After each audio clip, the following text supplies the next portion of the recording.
Right, and in general, these are the ones roughly aimed to make good on Trump's promises to dismantle the deep state, drain the swamp, or improve government efficiency. So we saw, for example, he ordered a freeze on the hiring of federal civilian employees, with that one stating that the heads of executive departments and agencies shall seek efficient use of existing personnel and funds to improve public services and the delivery of these services. But also, notably, the order does not apply to military personnel or what was described as positions related to immigration enforcement, national security, or public safety. So it's weird. He wants to drain the swamp and do X, Y, and Z to all these federal workers, but yet his cabinet is literally filled with millionaires and billionaires. And I want to do a count of how many billionaires compared to how many millionaires, because it's almost a 1-to-1. So once again, I want to thank you for clicking this video, because this is one of those videos where you're going to actually learn some things. And people, it's like kryptonite when it comes to knowledgeable information. You know what I'm saying? And I'm not saying that I know everything, but I know some things. And if it's something that I want to relate to you that you may not know or you want to build upon, then welcome to this channel. Welcome to this video. But I reassure you, a lot of people ain't gonna click on it, but that's for their ignorant selves. But I want to talk about Donald Trump's just crazy, senseless, pointless, confusing executive orders that he in place, depending on when you're watching this. For me, it was just a few days ago. And a lot of people may not know what executive orders are, or why, in my opinion, they're kind of pointless to a certain extent. Throughout history, some executive orders have been beneficial for a lot of people, but for the most part, at least in my lifetime, they just been like shotgunning them things out. You know what I'm saying? So just real quick, let's break this down like a fraction. When it comes to an executive order is a directive issued by the president of the United States that manages operations of the federal government. It has the force of law, but does not require approval from Congress. Executive orders are used to implement statuses, treaties, and constitutional provisions, or to guide the administration of federal agencies. So once again, it does have its place. But the way that Donald Trump implemented, even in his first term, is a little questionable. Well, all of it is questionable. But here's why I feel like executive orders just only highlights his incompetence in being president. Because when you're president, you at least, at the bare minimum, should be able to work with Republicans, Democrats, anybody in between, in order to get real legislation passed. The legislation that sticks to the bones, you know, some that like food, nutrition, protein, that stuff that makes you strong and big. Executive orders to me is like snacks. You know, you eat a whole bunch, but at 10 minutes, you're still hungry. It doesn't really do much. And we see with executive orders, the new president comes in, wipes them out, and then throws in his own 20, 30, 40. And then it's just a cycle that's repeating. But when it comes to legislation like Obamacare, you can't just executive order that out. You actually got to bring that to Congress and put up a good case to either replace it or get rid of it. You actually got to do some work for that, which Donald Trump, in my opinion, which you can't tell me I'm wrong, he doesn't have the capabilities to do that. He can't. That's simple. But real quick, when it comes to the aspects of executive orders, the presidential decretion under existing law, it doesn't need any approval, and the scope is limited to federal government operations, and it's easy to reverse or challenge, as we see. But when it comes to laws passed through Congress, it needs joint approval for joint approval of legislative and executive branches. So that means you got to do some convincing, some negotiation, something that people should be able to do if they're the president.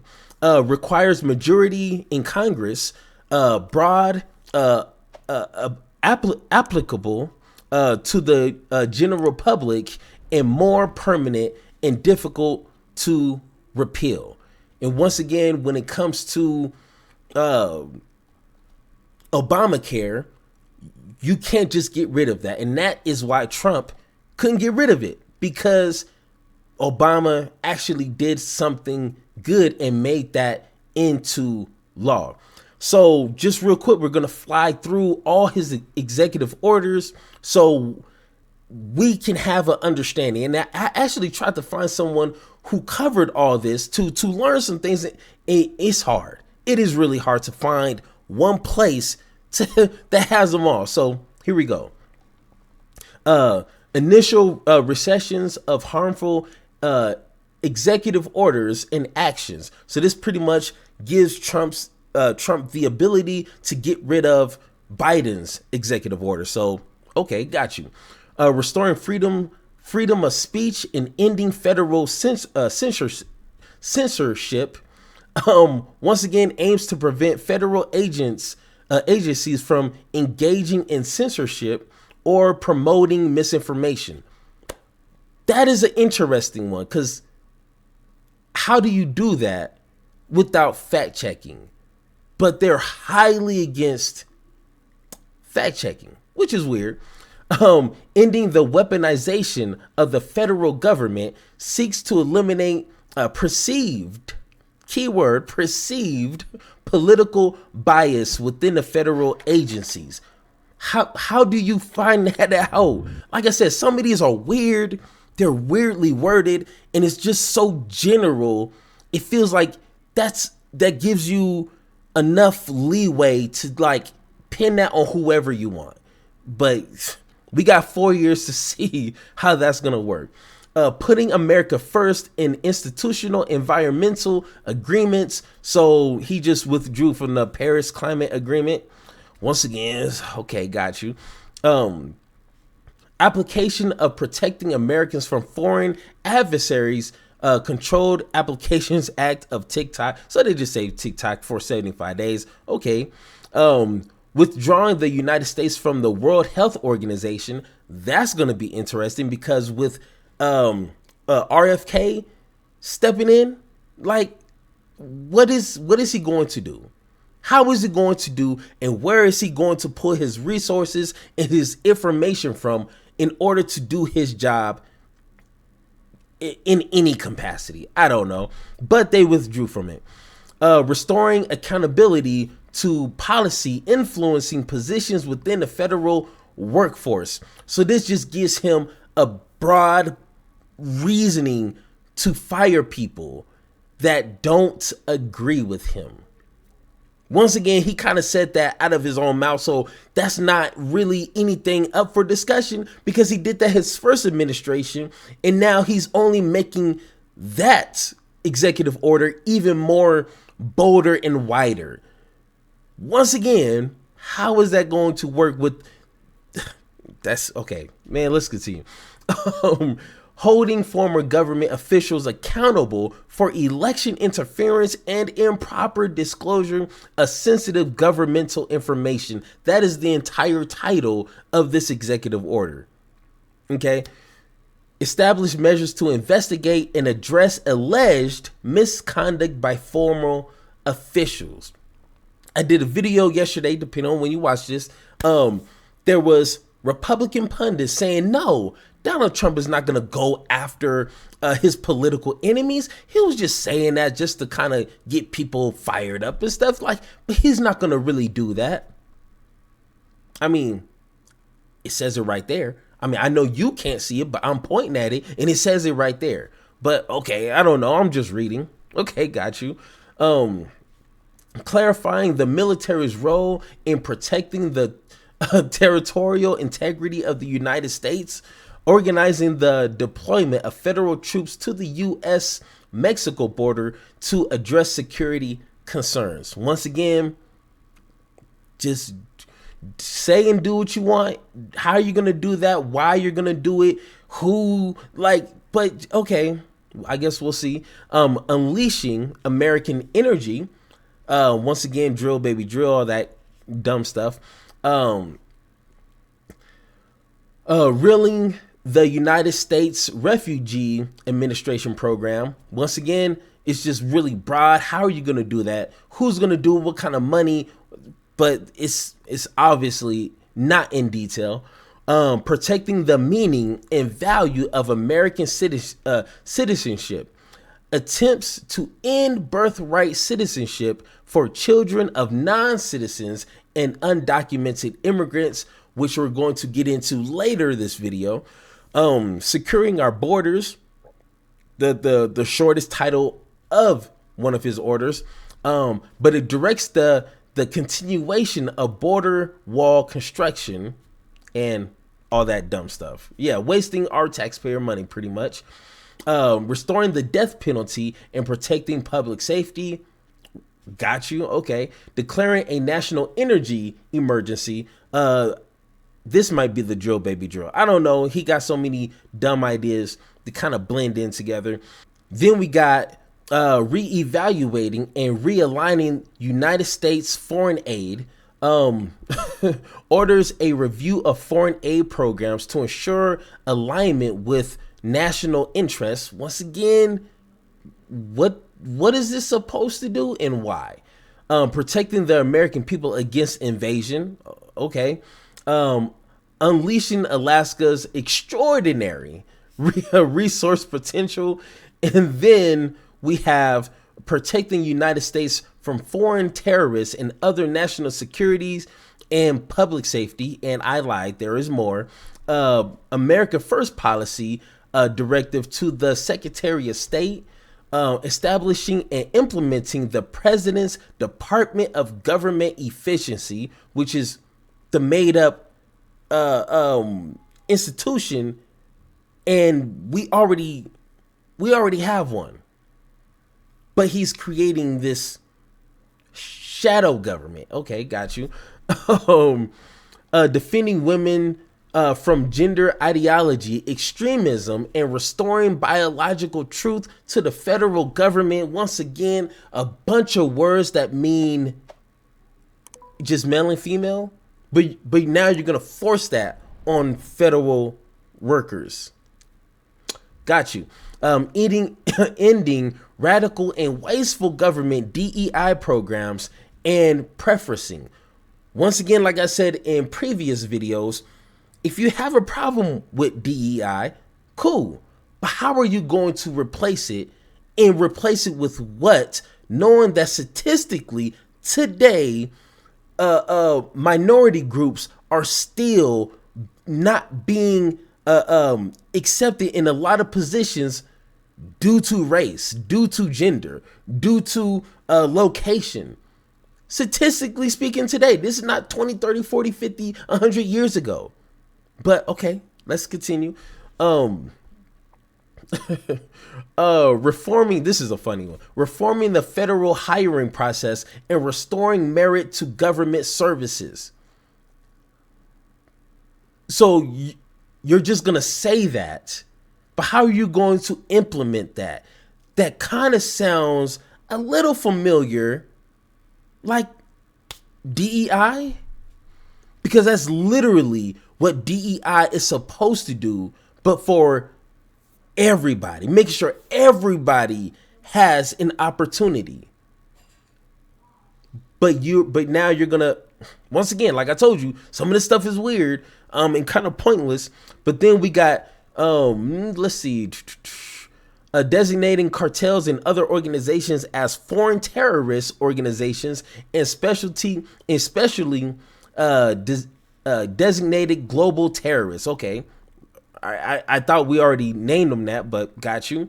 And this is a pointless one. Restoring names that honor American greatness.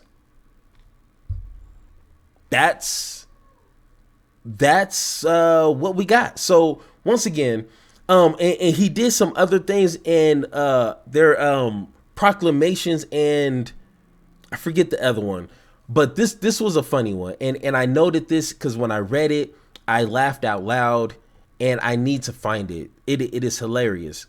He said,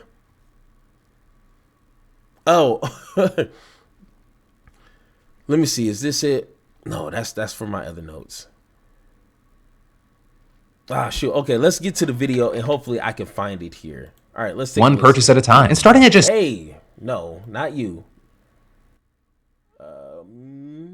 9/11. All right, let's take Phil D5 today. But then jumping back into the news, it is the second day of the second Trump presidency, and as expected, there is already too much we need to talk about. Because while more is obviously coming, he reportedly issued 26 executive orders, 12 memoranda, and 4 proclamations on his first day back. So one of the proclamations is a National Border Security Day. Hey, you heard that right. A National Border Security Day.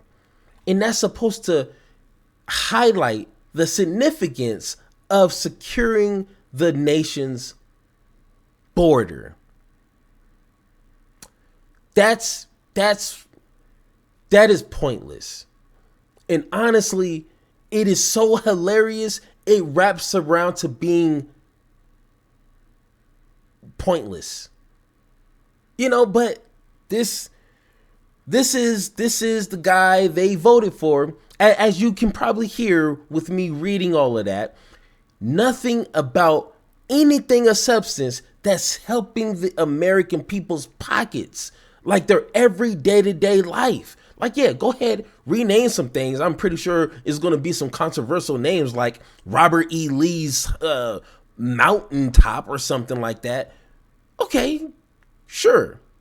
But how is that helping our pockets like you said you would? But okay, got you, whatever. Back in the Oval Office. And so where we'll start is with where he started, with a single order revoking 78 Biden-era executive actions. With those having dealt with everything from racial and gender discrimination to immigration, healthcare, climate change, and virtually any other issue you could imagine. And along with that, you had him signing an order stopping executive departments and agencies from proposing or issuing new rules until someone directly appointed or designated by Trump has a chance to approve them. With all of that sort of meant to start clearing the way for Donald Trump to begin issuing and implementing his own agenda, which notably included potentially going after the Biden administration. Because we also saw him issuing an executive order to have the Attorney General and Director of National Intelligence review the activities of law enforcement and intelligence agencies over the past few years, with him accusing the Biden administration of targeting individuals who voiced oppositions to its policies, including by, quote, ruthlessly prosecuting more than 1,500 individuals associated with January 6th. And with that, saying it is now the policy of the U.S. to, quote, correct past misconduct by the federal government related to the weaponization of law enforcement and the weaponization of the intelligence community. And with that, we saw Donald Trump already taking some of the first steps there, with him issuing sweeping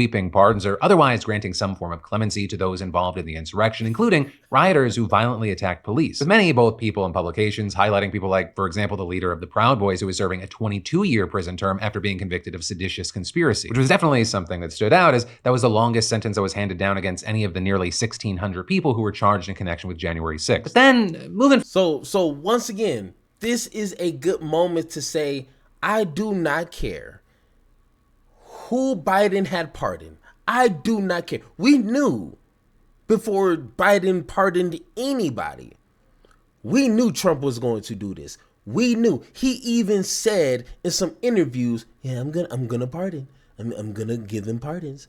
And then there were some pundits like, oh, he's not gonna pardon. Oh no, it was JD Vance. He said in a tweet, he's not gonna pardon like the criminals, those who deserve it, because people were like, hey, some of these people killed police officers, right? They injured dozens of people. They destroyed a lot of things. What about them? And JD Vance, oh no, they're, just blah, blah, blah.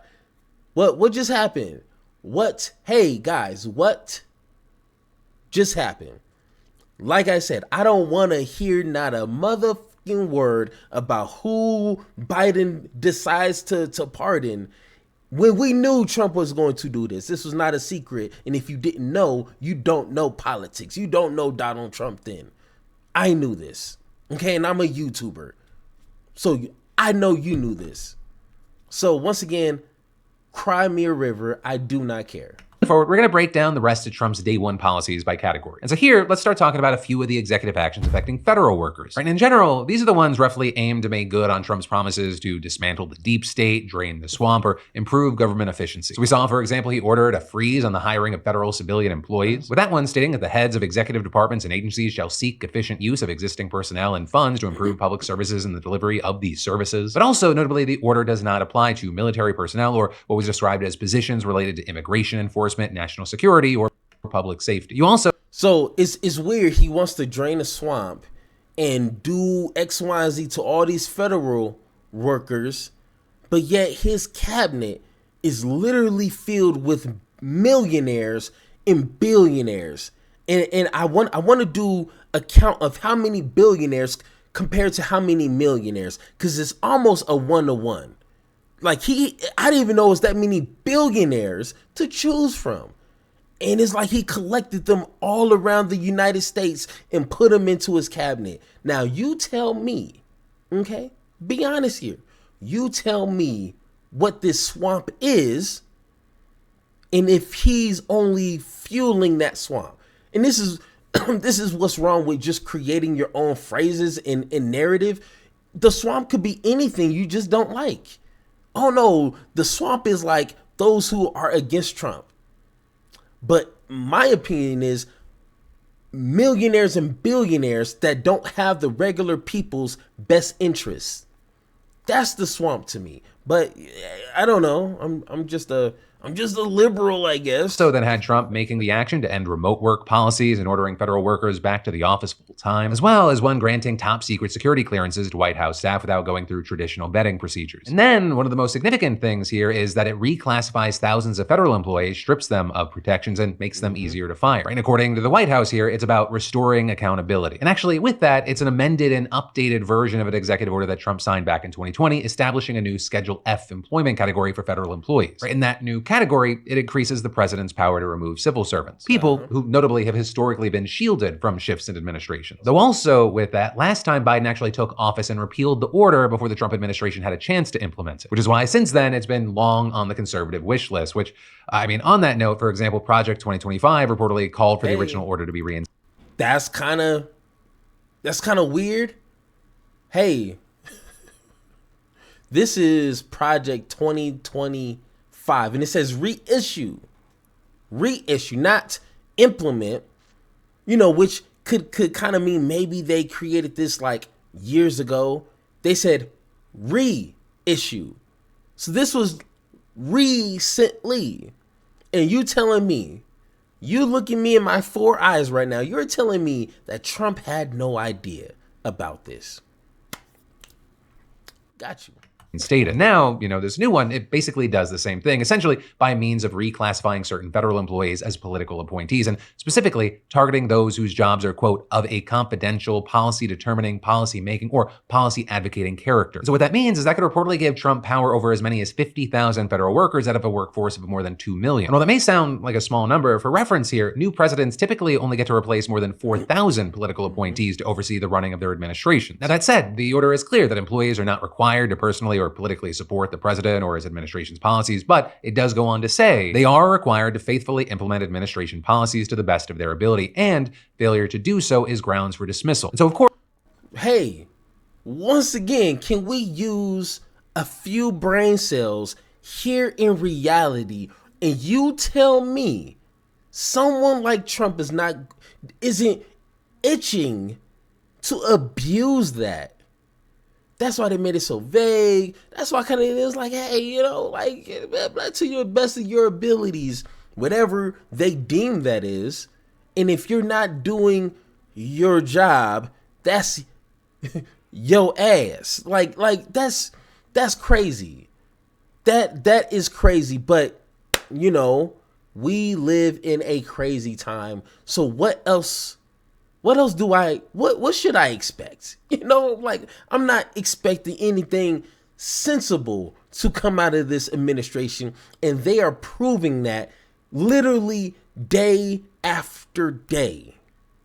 That's simple. course, that language, it hasn't eased concerns for many that this might be a way for Donald Trump to get rid of those who disagree with him. Though the White House, for their part, they have framed the order as necessary to rein in rogue bureaucrats, saying there have been numerous and well-documented cases of career federal employees resisting and undermining the policies and directives of their executive leadership. But then, on the other side of this, you have people like Everett Kelly, the national president of the American Federation of Government Employees, saying President Trump's order is a blatant attempt to corrupt the federal government by eliminating employees' due process rights so they can be fired for political reasons. And continuing, this unprecedented assertion of executive power will create an army of sycophants beholden only to Donald Trump, not the Constitution or the people. But then, in an attempt to include even more, another big chunk of Trump's executive action dealt with hot-button conservative issues like gender and diversity, with Trump here signing an executive order just straight up ending DEI across the federal government, or at least ordering each agency, department, or commission head to terminate to the maximum extent allowed by law all DEI, DEIA, and environmental justice offices and positions. And that, including any related plans, programs, initiatives, and performance requirements. And notably,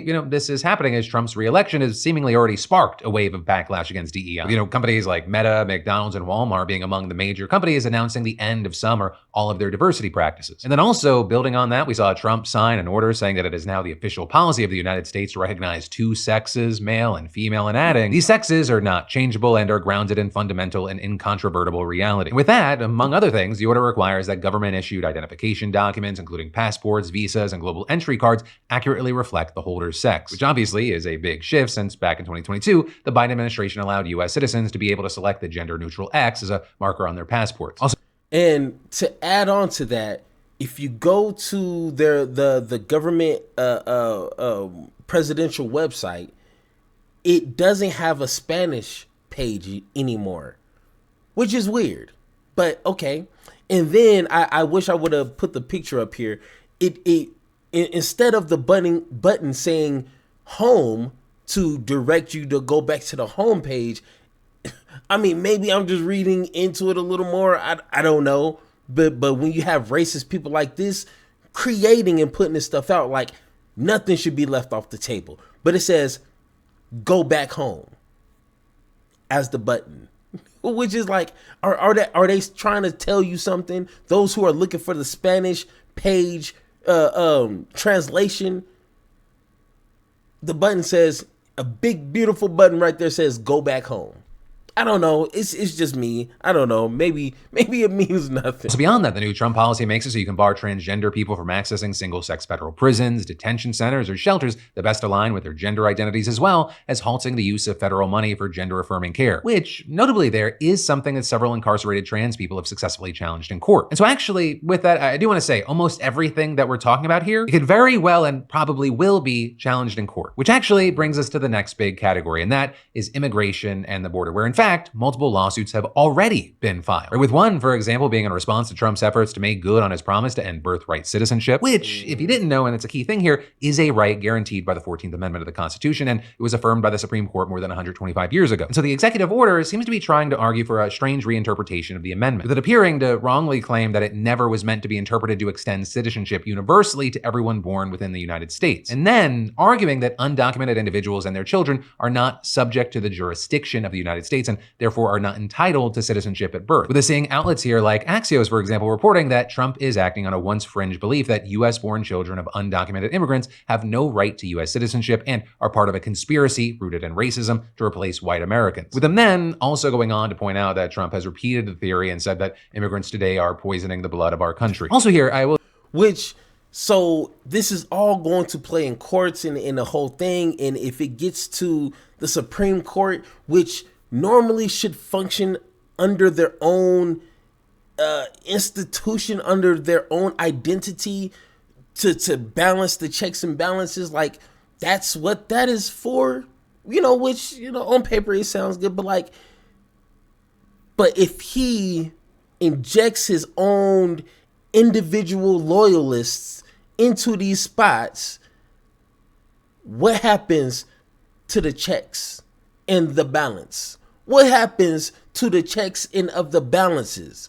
I don't know. Well, I do know, but I'm just pretending I don't know so I can create some suspense for this video and have people freaking out because now there is no checks and there's no balance. Do you see what I'm saying? This all goes back to simple civics. You know what I'm saying? But it's kind of too late now. I mean, it's not too late, but it's getting closer to a too late moment.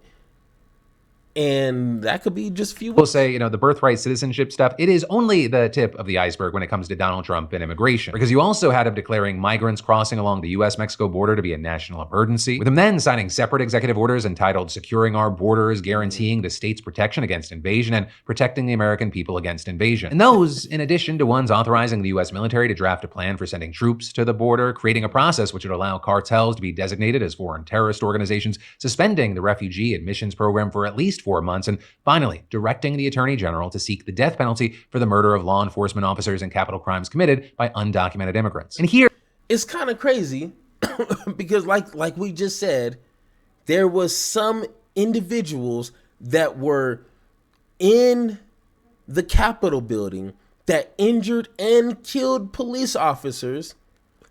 Are they going to get the death penalty? I'm kind of curious. I don't know. I just thought of that now.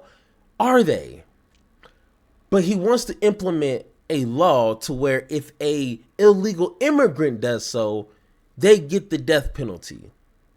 Do you see? Like, they're both wrong. So it should be both people get the same treatment. But unfortunately, it's like that.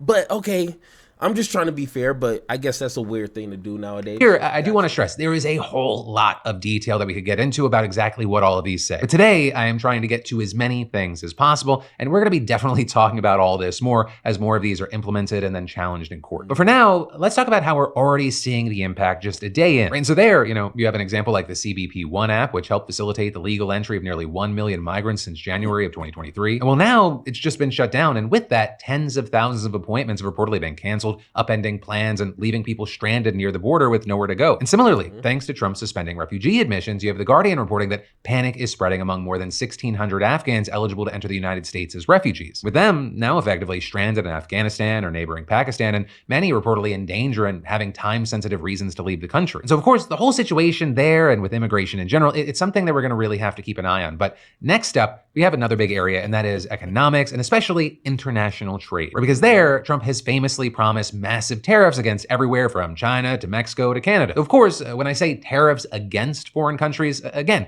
they are really taxes being paid by Americans on imports from those countries. And I have created at least maybe 4 videos talking about tariffs, talking and listening to people who are certified in that area to speak of such things, because you don't want to hear from some random person on YouTube talk about tariffs and they just figured that what that is that day of. I dove into it myself a few months ago when he was throwing this idea out. I had to really get into the details, really learn it. And to simplify it, the consumers get the short end of the stick, okay? That's simple. Okay, but hey, let's continue. So again, very notably, that is not how Donald Trump has repeatedly described it. I mean, he even said it again in his inaugural address. Instead of taxing our citizens to enrich other countries, we will tariff and tax foreign countries to enrich our citizens. And then also, since saying that, he suggested that he might impose tariffs of as much as 25% on goods coming from Mexico and Canada. Though there, at least as of recording this, he has not unveiled a solid plan. But in terms of executive action, you had him announcing an America First trade policy, with, among other things, Trump floating the idea of creating what he called an external revenue service to collect tariffs, duties, and other foreign trade-related revenues. But then also the executive order calling for an investigation into things like the country's persistent trade deficits and the so-called de minimis tax exemption for imported goods worth less than $800. We then also saw Donald Trump making moves on energy and climate change, which notably are topics where the Republican Party has almost the opposite stance in general of the Biden administration in every way. And here we saw one of the biggest and most vague being implementing a review on, quote, all existing regulations, orders, guidance documents, policies, settlements, consent orders, and any other agency actions that are an undue burden on developing energy sources. With this, including pretty much every non-green energy source like coal, oil, and natural gas, but also on nuclear and even and some green energy sources like hydropower. With that, then naturally tying into a move to make it easier to drill in Alaska, as well as trying to reverse a ban that Biden implemented on offshore drilling. And then there are other attacks on Biden-era policies, such as the total halting of leases of offshore wind farms, or the removal of regulations on tailpipe pollution that incentivize manufacturers to make electric cars, as well as other regulations on dishwashers, shower heads, and gas stoves. And a lot of this is going to be aided by Trump's national energy emergency. It is the first of its kind, and under the guise of an emergency, it lets the president skirt rules and regulations. And one offshoot from this is and that's a key word right there that is going to be an underlining common denominator when it comes to a lot of these policies, these legislations, these ideas, these crazy off the wall just thoughts that come out of their mouths, is always going to have to do with some sort of unregulating something. Because mind you, a lot of his cabinet are CEOs and business owners, and they are only looking out for themselves. And one thing that they all hate is regulations of any kind. Like, shoot, if you couldn't kill your employees by overworking them, they would get rid of that. They do not care. And that's thinking capitalism. But that's a common thing that I'm starting to see. And throughout the years, trust me, I'm going to be pointing that out every step of the way. That it's probably going to be easier for energy, mining, and other companies that heavily impact the environment to get permits. And then lastly here, the United States is going to be withdrawing from the Paris Climate Treaty again. But if you don't remember, Trump did this the first time he was in office, and then Biden rejoined it. But now in 2025, we're back to being one of the only countries that's not part of it. But again, none of that is really a surprise. Trump has spoken on this, including during his inauguration. The inflation crisis was caused by massive overspending and escalating energy prices, and that is why today I will also declare a national energy emergency. We will drill, baby, drill. We will be a rich nation again, and it is that liquid gold under our feet that will help to do it. He said we will be a rich nation again. While the four people, or six, but we'll just stick to the three, okay? Bezos, Mark, and Elon hold more wealth than half, or I think it was like 67% of Americans. Just their total net worth alone. That's the nation right there sitting with you. Like, who is he talking to? But hey, I get it. I got it. With my actions today, we will end the Green New Deal and we will revoke the electric vehicle mandate, saving our auto industry and keeping my sacred pledge to our great American auto workers. You know, now with all that, I got to pass the question off to you, and I will preface this by saying I know we did not cover every single thing. We are trying to put in as much as possible, and this is going to be a continuing conversation. You know, I'd love to hear from you on what stood out. All right. But once again, guys, hey, if you made it this far in the video, first off, let me know in the comments. Don't be shy. Okay, let me know, and I want to give you the biggest thank you, because like I said at the beginning of this video is only for those who are about that business, those who want to engage in these conversations and actually know what they're talking about, which is rare. You know what I'm saying? So these kind of videos is for you guys, not the idiots that just want to check in into politics every 4 years, like the Green Party, just to see what people are doing, spout their dumb, baseless opinions, and then bounce after the election. This video is for the people who are about that business and about that life. And if you got some things to teach me and show me, hey, jump in the Discord and let's have that conversation, you know? But I already kind of used that. But hey, guys, pretend that I didn't say that last part.